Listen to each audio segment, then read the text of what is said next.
அருமார்த்தபுரம் திருவிக அரசு உயர்நிலைப் பள்ளியில் ஆசிரியர் தின விழா வெகு சிறப்பான முறையில் கொண்டாடப்பட்டது. புதுச்சேரி மாநிலம் அருமார்த்தபுரம் பகுதியில் அமைந்துள்ள திருவிக அரசு உயர்நிலைப் பள்ளியில் ஆசிரியர் தின விழா கொண்டாடப்பட்டது. விழாவிற்கு பள்ளியின் தலைமை ஆசிரியை வேலம்மாள் தலைமை வகித்து ஆசிரியர் பணிகளை பற்றி பேசினார். பள்ளி ஆசிரியர் சுகீலா வரவேற்புரையாற்றினார்.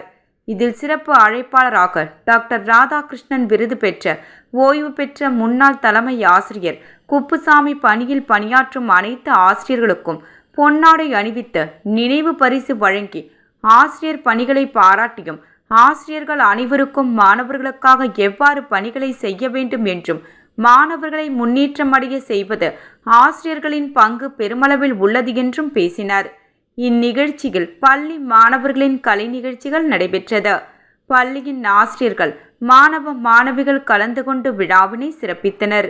நிகழ்ச்சிக்கான ஏற்பாட்டினை பள்ளியின் இருபால் ஆசிரியர்கள் வெகு சிறப்பான முறையில் செய்திருந்தனர். இந்நிகழ்ச்சியின் இறுதியில் ஆசிரியர் கோபாலகிருஷ்ணன் நன்றி உரையாற்றினார்.